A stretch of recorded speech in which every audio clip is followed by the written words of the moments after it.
রংপুরের একটা ঘটনা যে আমি এক ডক্টরের কাছে গিয়েছি, ডক্টর টেস্ট করার জন্য গাড়ি থামিয়েছি, দৌড় দিয়ে একটা ছেলে আসছে, আর দূর থেকে আমাকে দেখেছিল, এসে গ্লাসে নক করছে।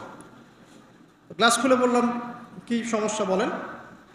তো বলছে, হুজুর জাস্ট আপনাকে দেখে দৌড়ায় আসছি একটা খালি মাসআলা জানার জন্যে, যে একটা ঘটনা ঘটেছে আমাদের এলাকায়, তো এটার সলিউশন কি হবে। অনেককে জিজ্ঞাসা করেছে, অনেক রকম কথা বলেছে, আপনার মন্তব্য জানতে আমি দৌড় দিয়ে এসেছি।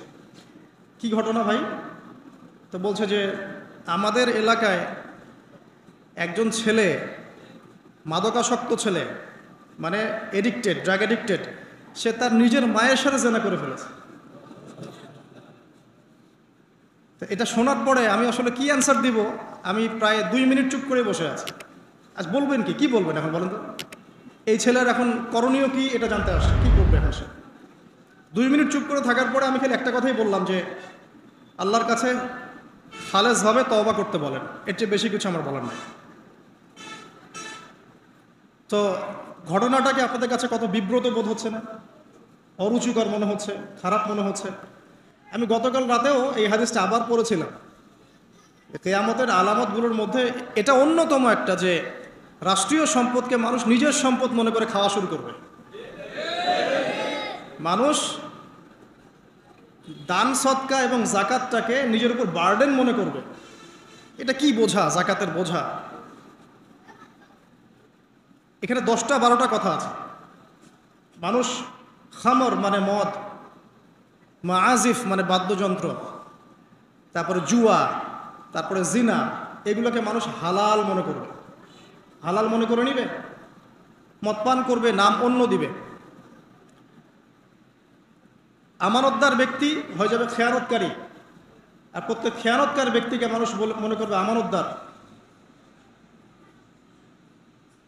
তো নৈতিক অবক্ষয়টা দেখেন, যে মুসলিম হিসেবে জন্মগ্রহণ করার পরে, কোরআন সুন্নাহ হাতে পাওয়ার পরেও আমরা এখন সুদ খাচ্ছি।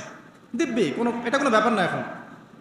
বরং এমন একটা কনসেপ্ট এখন চলছে যে সুদ না খেলে আবার এই যুগে চলে নাকি, মানে মায়ের সাথে জেনা না করলে কি এই যুগে চলে নাকি।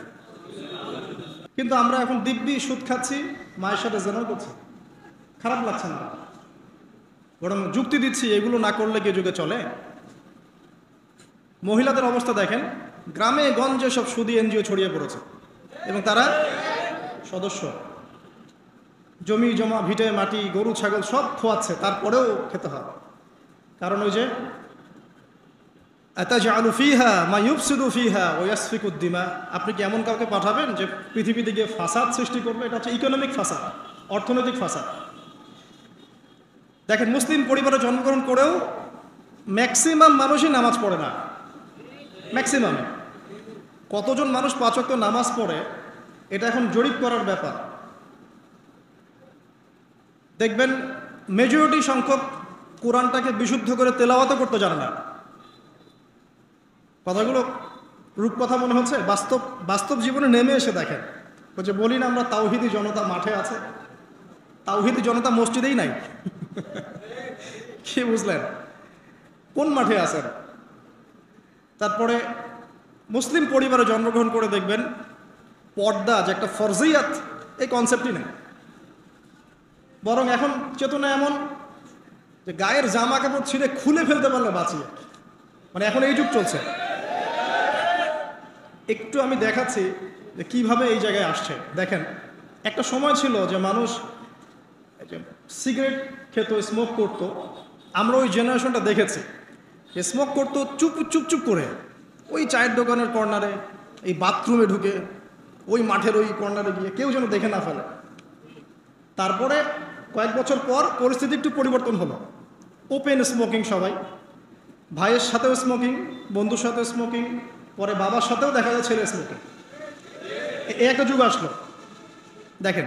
তারপরে আস্তে আস্তে নতুন মদ আসতে লাগলো, গাঁজা, হেরোইন, প্যাথেডিন, হ্যাঁ, হুইস্কি ইত্যাদি, ফেন্সিডিল, ইয়াবা। এখন ইয়াবার যুগ, আরও আপগ্রেডেড কোনো মদ আসছে। এখন সিগারেট টিকেট কোনো বিষয় নেই, কিন্তু ফ্যাশন। যদি কেউ ইয়াবা খায় তাহলে বলা হচ্ছে হ্যাঁ, এ মাদক সেবী। আর বাই দ্য ওয়ে, আমাদের দেশে কিন্তু নিবন্ধিত 190টা বারও আছে। হ্যাঁ, এবং দেশি 204টা ব্র্যান্ড চলছে, আর বিদেশি 38টা ব্র্যান্ড চলছে। পারমিট পেয়েছে 85,070 জন। এবং এই মাদক সংশ্লিষ্ট এনজিও আছে প্রায় 76। 21 বছর হলে যদি কেউ পারমিটধারী হয় সে মদ খেতে পারে, কোনো সমস্যা নেই, এটা নাগরিক অধিকার আপনার। আবার আশ্চর্যের ব্যাপার এটাও যে এগুলো খুলে উন্মুক্ত করার পরেও আবার মাদক নিরাময় কেন্দ্রও আছে 7টা। মানে ওভাবে খাবেন, এডিক্টেড হয়ে যখন জীবনটা নষ্ট হবে, এই 7টা নিরাময় কেন্দ্রে এসে আপনি চিকিৎসা নেবেন। এগুলো ডিপার্টমেন্ট আছে, সদর দপ্তর আছে, সব গোয়েন্দা সংস্থাও আছে। এবং মাদকদ্রব্য নিয়ন্ত্রণ অধিদপ্তরও আছে। তো এটা একটা সার্কাস, মানে এই ওয়ার্ল্ডটা হচ্ছে একটা সার্কাসের যুগ। এই বিশ্বে যা হচ্ছে না, খালি চোখ দিয়ে যা দেখছেন, এর বেশিরভাগই সার্কাস। যেটা বলছিলাম, এখন ইয়াবার যুগ চলছে না। একটা সময় ছিল যখন ছেলে মেয়ে যদি অ্যাফেয়ার করতো লুকিয়ে লুকিয়ে, চিঠি দিয়ে, কেউ যেন না জানে, তাই না? ঠিক, তার মানে এগুলো পার করে আসছে তারা। তো লুকিয়ে লুকিয়ে ছিল, কেউ যেন দেখে না ফেলে। কফি শপে বসলেও খুব সাবধানে, রিক্সায় বসলে কেউ যেন না দেখে। তারপর একটা যুগ আসলো যে জানলে কোনো সমস্যা, বাসায় ওপেন, আমার গার্লফ্রেন্ড, ও আমার গার্লফ্রেন্ড, ও আমার বয়ফ্রেন্ড, আমরা বিয়ে করব, আমরা প্রতিশ্রুতি দিয়েছি একে অপরকে, ও নো প্রবলেম। তারপর একটা যুগ আসলো যে যেহেতু প্রেম করছি, বিয়েই তো করতে যাচ্ছি, তো করলে সমস্যা কোথায়? তখন আবার অ্যাক্টিভিটি শুরু হলো। মেয়েরা যদি বাইরে বের হতো, তাহলে যদি কোনো মেয়ের শর্ট কামিজ থাকতো বা আটো পোশাক থাকতো, সে গিল্টি ফিল করতো যে সবাই আমার দিকে তাকাচ্ছে, কেমন লাগছে। আর বেশিরভাগ মানুষ এমনটা করতো না, ওই কয়েকজন করতো। আস্তে আস্তে একটা যুগ আসলো যে না, এখন বেশিরভাগই করে, সয়ে গেল এটা। তারপর একটা যুগ আসছে সরাসরি সেক্স, প্রেম টেম কিছুই নাই, এখন খালি সেক্স। পতিতালয়ে যাবো, সেক্স চলে আসবো, গার্লফ্রেন্ডের সাথে সম্পর্ক, লাগে সেক্স, তারপরে বাজ বিচার করে দেখবো কোনটা ভালো। আর বাই দা ওয়ে, আমাদের দেশে 14টা পতিতালয় আছে। হ্যাঁ, আর এগুলো আমি বানিয়ে বলছি না, আপনি গুগল করলেই দেখতে পারবেন। তারপর একটা যুগ আসছে এখন যে হিজাব তো সরিয়েছি, তারপর আস্তে আস্তে ড্রেসটা একটু ছোট হলো, তারপর আরেকটু টাইট ফিটিং, ঠিক আছে, আরেকটু শর্ট করতে করতে এখন রেভলিউশন আসছে, এটাও খুলে ফেলে দিতে হবে, এটাও রাখা যায়। আমি আপনাকে বলে দিই হাদিস থেকে, এরপর কি হবে। ওই যে গোপনে গোপনে জেনা এবং এই যে অল্প অল্প অশ্লীলতার যুগটা থেকে যখন প্রকাশ্যে জেনা আর অশ্লীলতার ছয়লাভের যুগটা আসছে এখন, এরপরে হবে কি, মানুষ রাস্তাঘাটেই জেনা করবে। বিশ্বাস হচ্ছে না? এটা নবী সাল্লাল্লাহু আলাইহি ওয়াসাল্লাম বলেছেন যে কিয়ামত হবে না ততদিন পর্যন্ত, যতদিন মানুষ রাস্তাঘাটের আনাচে কানাচে জেনা করবে না। তখনকার সবচেয়ে ভালো মানুষ যে হবে, সে কে জানেন? যে গিয়ে ওদেরকে বলবে যে কাজটা এখানে করছো, একটু দেয়ালের পিছনে যাই করতে পারতো না, এ হবে সবচেয়ে ভালো মানুষ। হাদিসে এমন ভাষা এসেছে। তো যুগ কিন্তু হঠাৎ করেই এরকম ফাসাদপূর্ণ হয় নাই, আস্তে আস্তে আস্তে আস্তে দেখেন, প্রথমে মাদক গোপনে, দেন প্রকাশ্যে, তারপর একটা ফ্যাশন হয়ে গেল, সবাই খাচ্ছে, কে কি বলে। প্রথমে পর্দা সবাই করতো মোটামুটি, 100 বছর আগের যুগে যান দেখবেন ম্যাক্সিমাম পর্দা। তারপরে আস্তে আস্তে রেভলিউশন, ফ্যামিনিস্ট রেভলিউশন, কাপড় ছোট হতে হতে হতে এখন বিকিনির যুগ আসতেছে, সবাই বিকিনি পরে ঘুরবে। কে এগুলোর বলার আছে? আমার পোশাক আমি পরবো, আপনার বলার কি অধিকার আছে? আমার দেহ আমার সিদ্ধান্ত, আমার দেহ আমার সিদ্ধান্ত। এরপরে আসবে ওই যুগটা যখন মানুষ রাস্তাঘাটে জেনা করবে, আর আল্লাহ রাব্বুল আলামিন বলেছেন তার রাসূলের মাধ্যমে, ওদের সামনে কিয়ামত হবে ইনশাআল্লাহ। মানুষ এইভাবে ফাসাদে জড়িয়েছে, মুসলিম পরিবারে জন্মগ্রহণ করার পরেও এই জিনিসগুলো অমুসলিমরা করুক, খ্রিস্টানরা করুক, বৌদ্ধরা করুক, ইহুদিরা করুক, আমাদের কিচ্ছু যায় আসে না। ওরা সারা দেশ সভ্যতা একাকার করে ফেলাক, আমাদের কিচ্ছু যায় আসে না।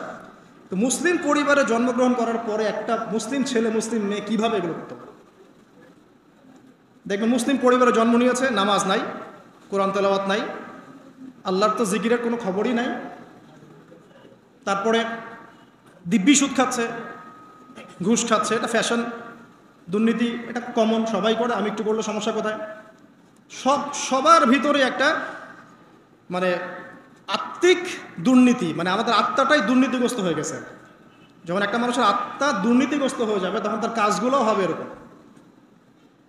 একজন রাইটারের বই পড়ছিলাম, তিনি লিখেছেন যে এখন চলমান যে সময়টুকু চলছে এটা কিন্তু অনেক আগের বই, ওই সময়ের কথা তিনি বলছেন যে এখন যে চলমান সময় চলছে এই যুগে যদি আত্মাটাকে দেহের রূপ দেয়া যায় আর দেহটাকে আত্মার রূপ দেয়া যায় তাহলে দুর্গন্ধে কোনো মানুষ আমার কাছে আসবে না। আমি বুঝাতে পারিনি মনে হয়। আমাদের সুন্দর দেহটাকে যদি আত্মা বানিয়ে দেওয়া হয় আর আমাদের কুৎসিত আত্মাটাকে যদি দেহ বানিয়ে দেওয়া হয়, এত বিভৎস দেখাবে, সামনে কেউ যাবে না। তো যেটা বলছিলাম, ধর্ম মুসলিমদের মধ্যেই ফাসাদ চলছে, ইকোনমিক সেক্টরে ফাসাদ, রিবা, দুর্নীতি, সুদ, ঘুষ, কমন, এগুলো সবাই করছে। মুহাম্মদ সাল্লাল্লাহু আলাইহি ওয়াসাল্লামের উম্মত কিন্তু আমরা কিন্তু আল্লাহর সেই বান্দা যাদের পিতাকে আল্লাহ পাক ফেরেশতাদের সামনে সেজদা করিয়েছেন জ্ঞানের কারণে। সমাজের ক্ষেত্রে যান, দেখবেন সমাজের কাঠামোগুলো ভেঙে পড়ছে। প্রতিবেশী কে থাকে সেটাও মানুষ এখন জানে না যে আমার পাশের বাসা আছেটা কে। একজন আরেকজনের উপকার করা, কাউকে ছাড় দেয়া দিন দিন কমে যাচ্ছে। দেখবেন কারো উপকার করা এটাকে মানুষ বিরক্তি মনে করছে এখন। রাস্তাঘাটে চলবেন,